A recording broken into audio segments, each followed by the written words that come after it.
Metamorphosis by Franz Kafka. Chapter 1.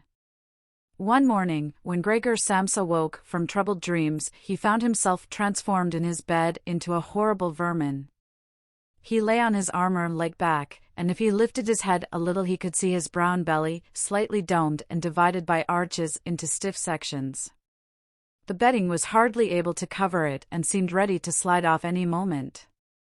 His many legs, pitifully thin compared with the size of the rest of him, waved about helplessly as he looked. "What's happened to me?" he thought. It wasn't a dream. His room, a proper human room although a little too small, lay peacefully between its four familiar walls. A collection of textile samples lay spread out on the table. Samsa was a traveling salesman, and above it there hung a picture that he had recently cut out of an illustrated magazine and housed in a nice, gilded frame. It showed a lady fitted out with a fur hat and fur boa who sat upright, raising a heavy fur muff that covered the whole of her lower arm towards the viewer. Gregor then turned to look out the window at the dull weather. Drops of rain could be heard hitting the pane, which made him feel quite sad.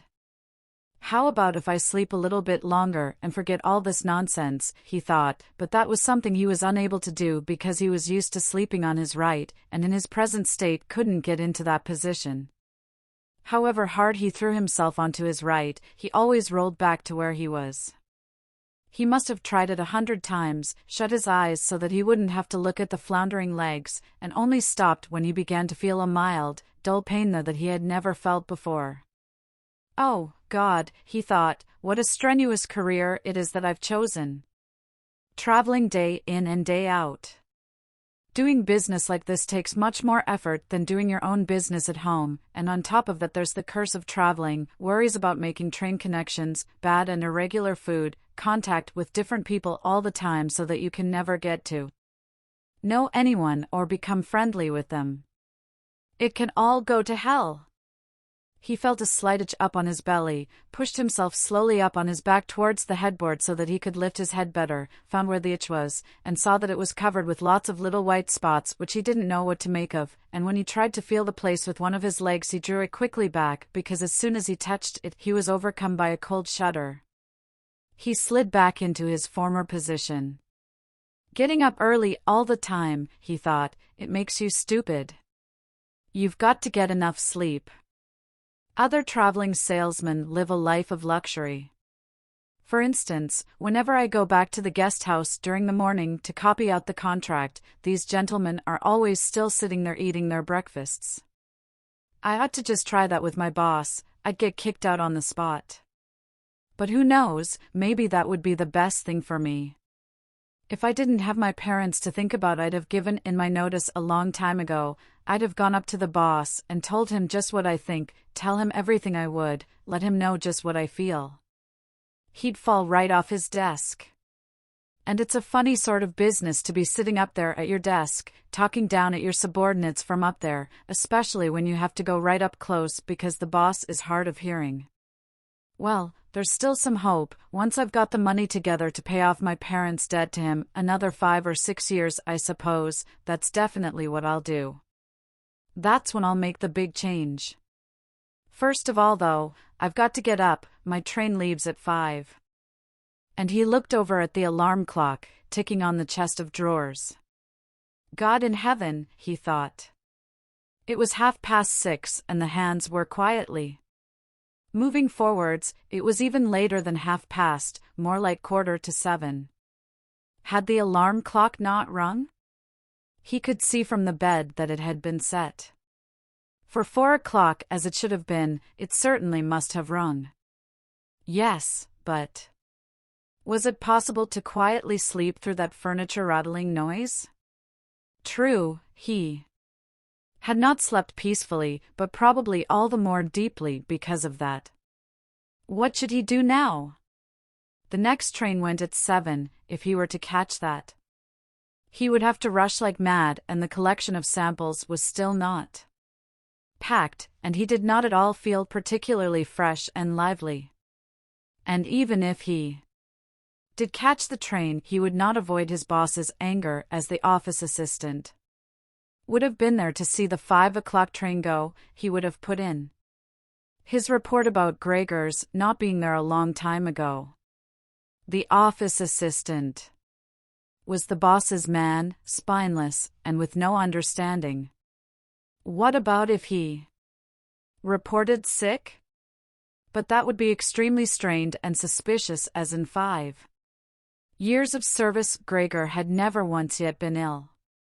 His boss would certainly come round with the doctor from the medical insurance company, accuse his parents of having a lazy son, and accept the doctor's recommendation not to make any claim, as the doctor believed that no one was ever ill but that many were work-shy. And what's more, would he have been entirely wrong in this case? Gregor did in fact, apart from excessive sleepiness after sleeping for so long, feel completely well and even felt much hungrier than usual.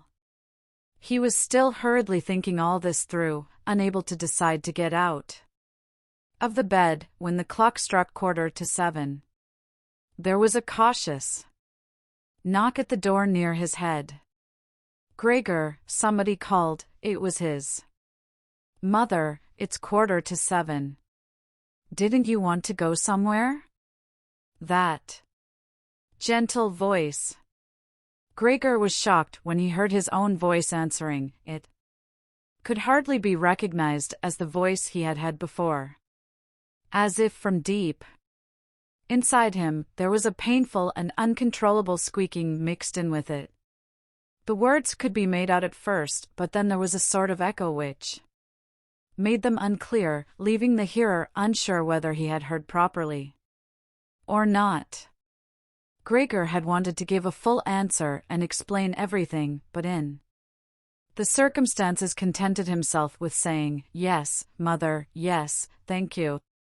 I'm getting up now." The change in Gregor's voice probably could not be noticed outside through the wooden door, as his mother was satisfied with this explanation and shuffled away. But this short conversation made the other members of the family aware that Gregor, against their expectations, was still at home, and soon his father came knocking at one of the side doors. Gently, but with his fist. "Gregor, Gregor," he called, "what's wrong?" And after a short while he called again with a warning deepness in his voice. "Gregor! Gregor!" At the other side door, his sister came plaintively. "Gregor? Aren't you well? Do you need anything?" Gregor answered to both sides, "I'm ready now," making an effort to remove all the strangeness from his voice by enunciating very carefully and putting long pauses between each individual word. His father went back to his breakfast, but his sister whispered, "Gregor, open the door, I beg of you." Gregor, however, had no thought of opening the door, and instead congratulated himself for his cautious habit, acquired from his traveling, of locking all doors at night even when he was at home. The first thing he wanted to do was to get up in peace without being disturbed, to get dressed, and most of all, to have his breakfast. Only then would he consider what to do next, as he was well aware that he would not bring his thoughts to any sensible conclusions by lying in bed. He remembered that he had often felt a slight pain in bed, perhaps caused by lying awkwardly, but that had always turned out to be pure imagination, and he wondered how his imaginings would slowly resolve themselves today. He did not have the slightest doubt that the change in his voice was nothing more than the first sign of a serious cold, which was an occupational hazard for traveling salesmen. "This is something that can't be done in bed," Gregor said to himself, "so don't keep trying to do it." The first thing he wanted to do was get the lower part of his body out of the bed, but he had never seen this lower part, and could not imagine what it looked like. It turned out to be too hard to move. it went so slowly, and finally, almost in a frenzy, when he carelessly shoved himself forwards with all the force he could gather, he chose the wrong direction, hit hard against the lower bedpost, and learned from the burning pain he felt that the lower part of his body might well, at present, be the most sensitive. So then he tried to get the top part of his body out of the bed first, carefully turning his head to the side. This he managed quite easily, and despite its breadth and its weight, the bulk of his body eventually followed slowly in the direction of the head. But when he had at last got his head out of the bed and into the fresh air, it occurred to him that if he let himself fall it would be a miracle if his head were not injured, so he became afraid to carry on pushing himself forward the same way. And he could not knock himself out now at any price, better to stay in bed than lose consciousness. It took just as much effort to get back to where he had been earlier, but when he lay there sighing, and was once more watching his legs as they struggled against each other even harder than before, if that was possible, he could think of no way of bringing peace and order to this chaos. He told himself once more that it was not possible for him to stay in bed, and that the most sensible thing to do would be to get free of it in whatever way he could at whatever sacrifice. At the same time, though, he did not forget to remind himself that calm consideration was much better than rushing to desperate conclusions. At times like this, he would direct his eyes to the window and look out as clearly as he could, but unfortunately, even the other side of the narrow street was enveloped in morning fog, and the view had little confidence or cheer to offer him. 7 o'clock already, he said to himself when the clock struck again, 7 o'clock, and there's still a fog like this. And he lay there quietly a while longer, breathing lightly as if he perhaps expected the total stillness to bring things back to their real and natural state. But then he said to himself, before it strikes 7:15, I'll definitely have to have got properly out of bed. And by then somebody will have come round from work to ask what's happened to me as well, as they open up at work before 7 o'clock. And so he set himself to the task of swinging the entire length of his body out of the bed all at the same time. If he succeeded in falling out of bed in this way, and kept his head raised as he did so, he could probably avoid injuring it. His back seemed to be quite hard, and probably nothing would happen to it falling onto the carpet. His main concern was for the loud noise he was bound to make, and which even through all the doors would probably raise concern if not alarm. But it was something that had to be risked. When Gregor was already sticking halfway out of the bed, the new method was more of a game than an effort. All he had to do was rock back and forth. It occurred to him how simple everything would be if somebody came to help him. 2 strong people, he had his father and the maid in mind, would have been more than enough. They would only have to push their arms under the dome of his back, peel him away from the bed, bend down with the load, and then be patient and careful as he swung over onto the floor, where, hopefully, the little legs would find a use. Should he really call for help though, even apart from the fact that all the doors were locked? Despite all the difficulty he was in, he could not suppress a smile at this thought. After a while, he had already moved so far across that it would have been hard for him to keep his balance if he rocked too hard. The time was now 7:10, and he would have to make a final decision very soon. Then there was a ring at the door of the flat. That'll be someone from work, he said to himself, and froze very still, although his little legs only became all the more lively as they danced around. For a moment everything remained quiet.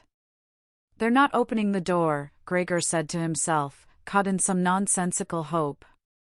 But then of course, the maid's firm steps went to the door as ever and opened it.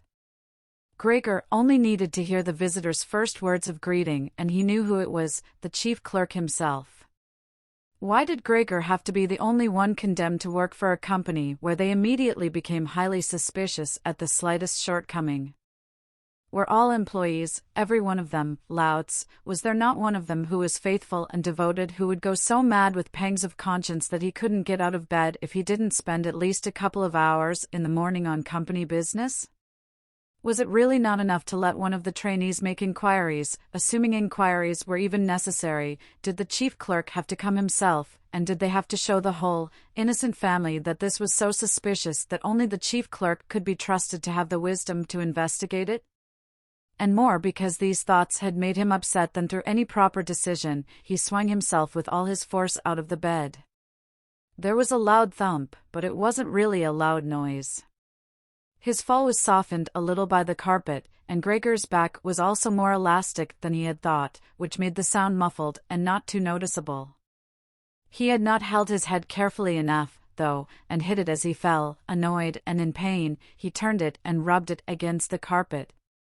"Something's fallen down in there," said the chief clerk in the room on the left.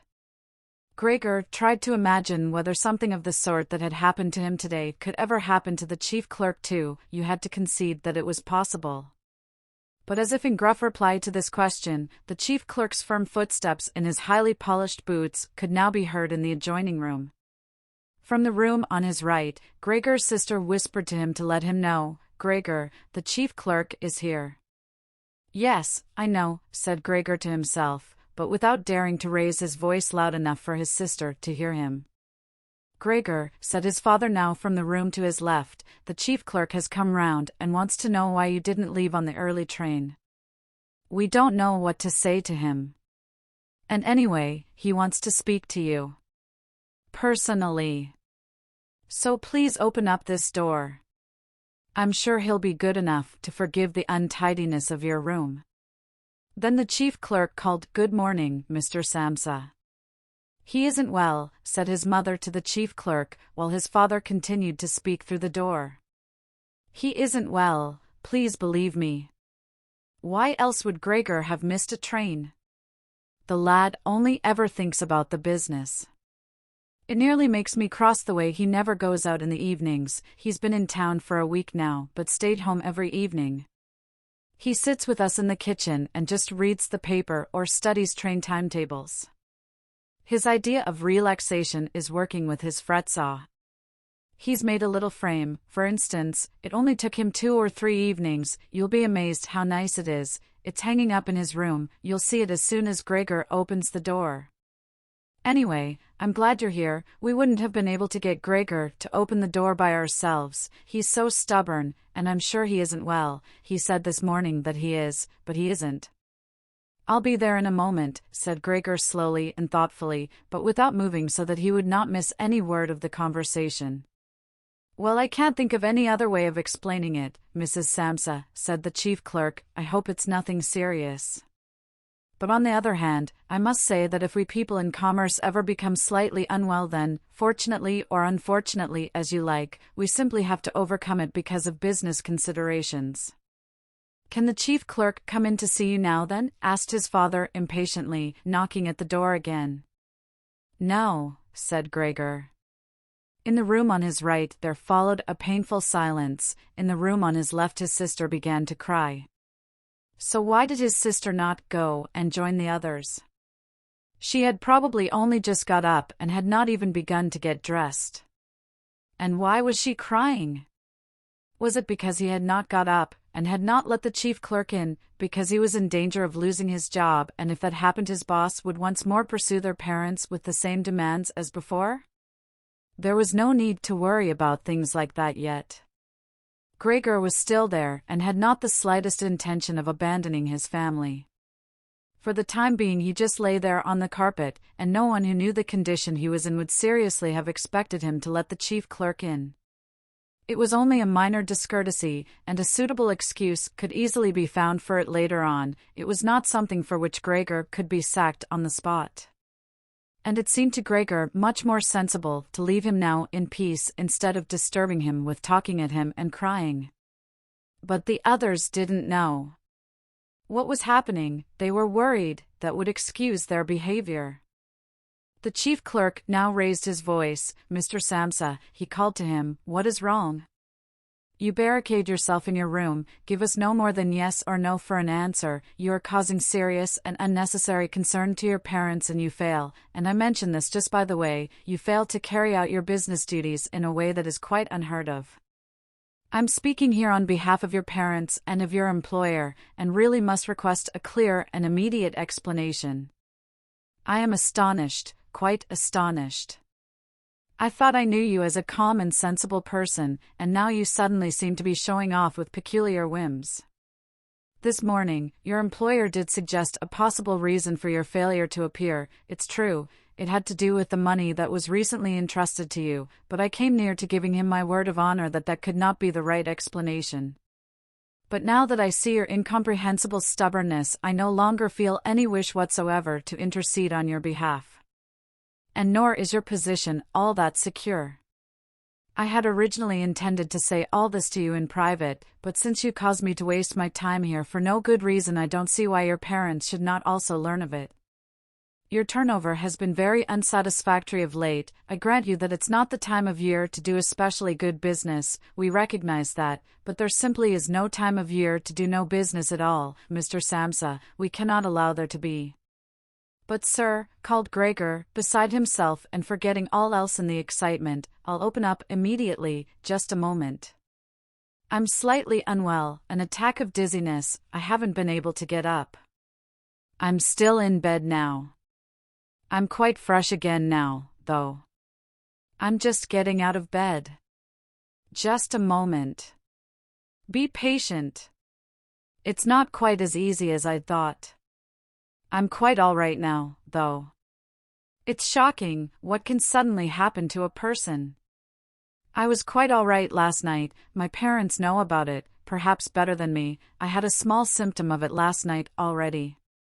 They must have noticed it. I don't know why I didn't let you know at work. But you always think you can get over an illness without staying at home. Please, don't make my parents suffer. There's no basis for any of the accusations you're making. Nobody's ever said a word to me about any of these things. Maybe you haven't read the latest contracts I sent in. I'll set off with the 8 o'clock train, as well. These few hours of rest have given me strength. You don't need to wait, sir. I'll be in the office soon after you, and please be so good as to tell that to the boss and recommend me to him. And while Gregor gushed out these words, hardly knowing what he was saying, he made his way over to the chest of drawers. This was easily done, probably because of the practice he had already had in bed, where he now tried to get himself upright. He really did want to open the door, really did want to let them see him and to speak with the chief clerk. The others were being so insistent, and he was curious to learn what they would say when they caught sight of him. If they were shocked, then it would no longer be Gregor's responsibility, and he could rest. If, however, they took everything calmly, he would still have no reason to be upset, and if he hurried, he really could be at the station for 8 o'clock. The first few times he tried to climb up on the smooth chest of drawers, he just slid down again, but he finally gave himself one last swing and stood there upright. The lower part of his body was in serious pain, but he no longer gave any attention to it. Now he let himself fall against the back of a nearby chair and held tightly to the edges of it with his little legs. By now he had also calmed down, and kept quiet so that he could listen to what the chief clerk was saying. "Did you understand a word of all that?" the chief clerk asked his parents. "Surely he's not trying to make fools of us." "Oh, God," called his mother, who was already in tears. "He could be seriously ill, and we're making him suffer." "Greta! Greta!" she then cried. "Mother," his sister called from the other side. They communicated across Gregor's room. "You'll have to go for the doctor straight away. Gregor is ill. Quick, get the doctor." "Did you hear the way Gregor spoke just now?" "That was the voice of an animal," said the chief clerk, with a calmness that was in contrast with his mother's screams. "Anna! Anna!" his father called into the kitchen through the entrance hall, clapping his hands. "Get a locksmith here, now." And the two girls, their skirts swishing, immediately ran out through the hall, wrenching open the front door of the flat as they went. How had his sister managed to get dressed so quickly? There was no sound of the door banging shut again. They must have left it open. People often do in homes where something awful has happened. Gregor, in contrast, had become much calmer. So they couldn't understand his words anymore, although they seemed clear enough to him, clearer than before. Perhaps his ears had become used to the sound. They had realized, though, that there was something wrong with him, and were ready to help. The first response to his situation had been confident and wise, and that made him feel better. He felt that he had been drawn back in among people, and from the doctor and the locksmith he expected great and surprising achievements, although he did not really distinguish one from the other. Whatever was said next would be crucial, so, in order to make his voice as clear as possible, he coughed a little, but taking care to do this not too loudly, as even this might well sound different from the way that a human coughs, and he was no longer sure he could judge this for himself. Meanwhile, it had become very quiet in the next room. Perhaps his parents were sat at the table whispering with the chief clerk, or perhaps they were all pressed against the door and listening. Gregor slowly pushed his way over to the door with the chair. Once there he let go of it and threw himself onto the door, holding himself upright against it using the adhesive on the tips of his legs. He rested there a little while to recover from the effort involved and then set himself to the task of turning the key in the lock with his mouth. He seemed, unfortunately, to have no proper teeth. How was he, then, to grasp the key? But the lack of teeth was, of course, made up for with a very strong jaw. Using the jaw, he really was able to start the key turning, ignoring the fact that he must have been causing some kind of damage as a brown fluid came from his mouth, flowed over the key and dripped onto the floor. "Listen," said the chief clerk in the next room, "he's turning the key." Gregor was greatly encouraged by this, but they all should have been calling to him, his father and his mother too. "Well done, Gregor," they should have cried, "keep at it, keep hold of the lock." And with the idea that they were all excitedly following his efforts, he bit on the key with all his strength, paying no attention to the pain he was causing himself. As the key turned round, he turned around the lock with it, only holding himself upright with his mouth, and hung onto the key or pushed it down again with the whole weight of his body as needed. The clear sound of the lock as it snapped back was Gregor's sign that he could break his concentration, and as he regained his breath he said to himself, "So, I didn't need the locksmith after all." Then he lay his head on the handle of the door to open it completely. Because he had to open the door in this way, it was already wide open before he could be seen. He had first to slowly turn himself around one of the double doors, and he had to do it very carefully if he did not want to fall flat on his back before entering the room. He was still occupied with this difficult movement, unable to pay attention to anything else, when he heard the chief clerk exclaim a loud "oh," which sounded like the soughing of the wind. Now he also saw him. He was the nearest to the door, his hand pressed against his open mouth and slowly retreating as if driven by a steady and invisible force. Gregor's mother, her hair still disheveled from bed despite the chief clerk's being there, looked at his father. Then she unfolded her arms, took 2 steps forward towards Gregor and sank down onto the floor into her skirts that spread themselves out around her as her head disappeared down onto her breast. His father looked hostile and clenched his fists as if wanting to knock Gregor back into his room. Then he looked uncertainly round the living room, covered his eyes with his hands, and wept so that his powerful chest shook. So Gregor did not go into the room, but leant against the inside of the other door, which was still held bolted in place. In this way only half of his body could be seen, along with his head above it, which he leant over to one side as he peered out at the others. Meanwhile, the day had become much lighter. Part of the endless, grey-black building on the other side of the street, which was a hospital, could be seen quite clearly with the austere and regular line of windows piercing its facade. The rain was still falling, now throwing down large, individual droplets which hit the ground one at a time. The washing up from breakfast lay on the table. There was so much of it because, for Gregor's father, breakfast was the most important meal of the day, and he would stretch it out for several hours as he sat reading a number of different newspapers. On the wall exactly opposite there was a photograph of Gregor when he was a lieutenant in the army, his sword in his hand and a carefree smile on his face as he called forth respect for his uniform and bearing. The door to the entrance hall was open, and as the front door of the flat was also open he could see onto the landing and the stairs where they began their way down below. "Now, then," said Gregor, well aware that he was the only one to have kept calm, "I'll get dressed straight away now, pack up my samples and set off. Will you please just let me leave? You can see," he said to the chief clerk, "that I'm not stubborn and I like to do my job. Being a commercial traveler is arduous, but without traveling I couldn't earn my living." "So where are you going? Into the office?" "Yes." "Will you report everything accurately, then?"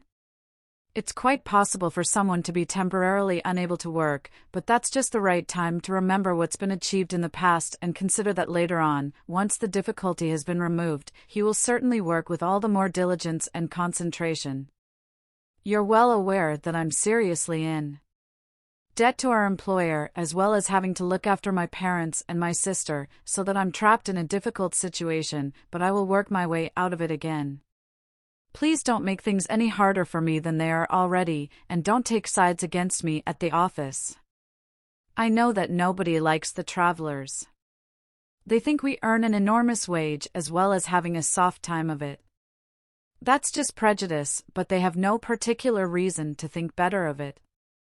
But you, sir, you have a better overview than the rest of the staff, in fact, if I can say this in confidence, a better overview than the boss himself. It's very easy for a businessman like him to make mistakes about his employees and judge them more harshly than he should. And you're also well aware that we travelers spend almost the whole year away from the office, so that we can very easily fall victim to gossip and chance and groundless complaints, and it's almost impossible to defend yourself from that sort of thing. We don't usually even hear about them, or if at all it's when we arrive back home exhausted from a trip, and that's when we feel the harmful effects of what's been going on without even knowing what caused them. Please, don't go away, at least first say something to show that you grant that I'm at least partly right. But the chief clerk had turned away as soon as Gregor had started to speak, and, with protruding lips, only stared back at him over his trembling shoulders as he left. He did not keep still for a moment while Gregor was speaking, but moved steadily towards the door without taking his eyes off him. He moved very gradually, as if there had been some secret prohibition on leaving the room.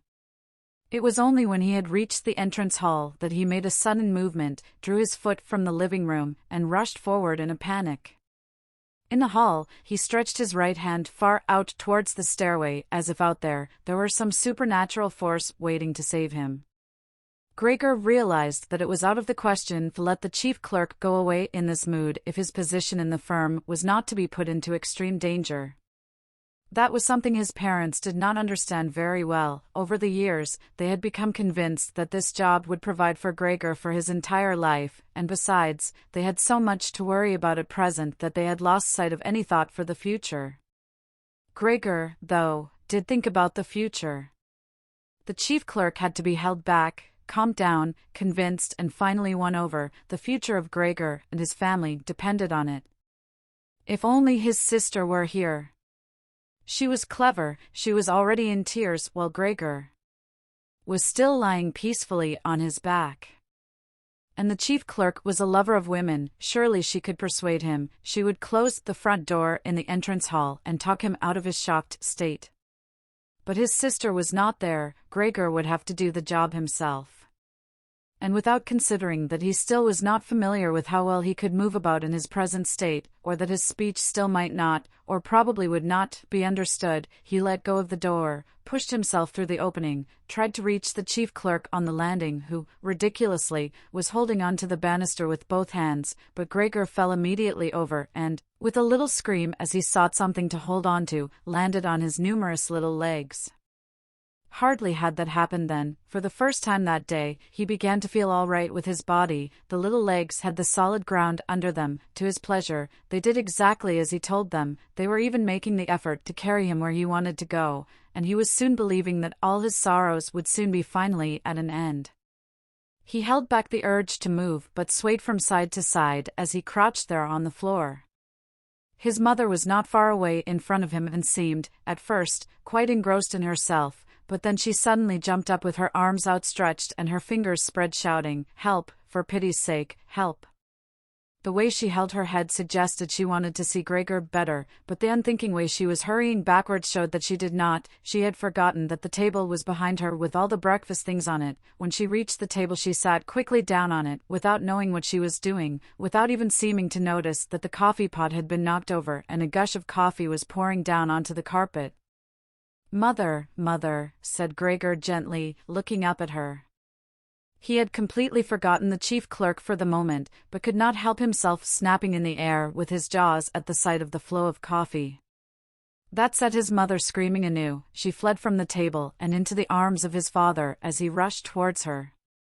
Gregor, though, had no time to spare for his parents now. The chief clerk had already reached the stairs. With his chin on the banister, he looked back for the last time.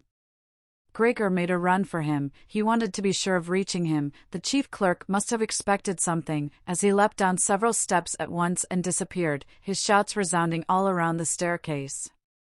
The flight of the chief clerk seemed, unfortunately, to put Gregor's father into a panic as well. Until then he had been relatively self-controlled, but now, instead of running after the chief clerk himself, or at least not impeding Gregor as he ran after him, Gregor's father seized the chief clerk's stick in his right hand. The chief clerk had left it behind on a chair, along with his hat and overcoat, picked up a large newspaper from the table with his left, and used them to drive Gregor back into his room, stamping his foot at him as he went. Gregor's appeals to his father were of no help. His appeals were simply not understood. However much he humbly turned his head, his father merely stamped his foot all the harder. Across the room, despite the chilly weather, Gregor's mother had pulled open a window, leant far out of it, and pressed her hands to her face. A strong draught of air flew in from the street towards the stairway, the curtains flew up, the newspapers on the table fluttered, and some of them were blown onto the floor. Nothing would stop Gregor's father as he drove him back, making hissing noises at him like a wild man. Gregor had never had any practice in moving backwards and was only able to go very slowly. If Gregor had only been allowed to turn round, he would have been back in his room straight away, but he was afraid that if he took the time to do that his father would become impatient, and there was the threat of a lethal blow to his back or head from the stick in his father's hand any moment. Eventually, though, Gregor realized that he had no choice as he saw, to his disgust, that he was quite incapable of going backwards in a straight line, so he began, as quickly as possible and with frequent anxious glances at his father, to turn himself round. It went very slowly, but perhaps his father was able to see his good intentions as he did nothing to hinder him. In fact, now and then he used the tip of his stick to give directions from a distance as to which way to turn. If only his father would stop that unbearable hissing. It was making Gregor quite confused. When he had nearly finished turning round, still listening to that hissing, he made a mistake and turned himself back a little the way he had just come. He was pleased when he finally had his head in front of the doorway, but then saw that it was too narrow, and his body was too broad to get through it without further difficulty.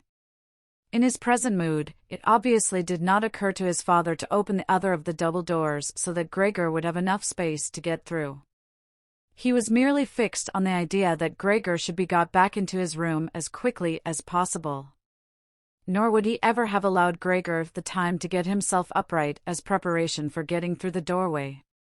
What he did, making more noise than ever, was to drive Gregor forwards all the harder as if there had been nothing in the way. It sounded to Gregor as if there was now more than one father behind him. It was not a pleasant experience, and Gregor pushed himself into the doorway without regard for what might happen.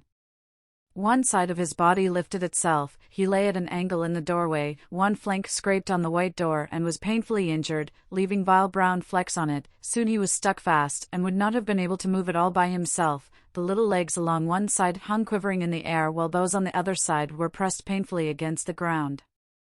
Then his father gave him a hefty shove from behind which released him from where he was held and sent him flying, and heavily bleeding, deep into his room. The door was slammed shut with the stick. Then, finally, all was quiet.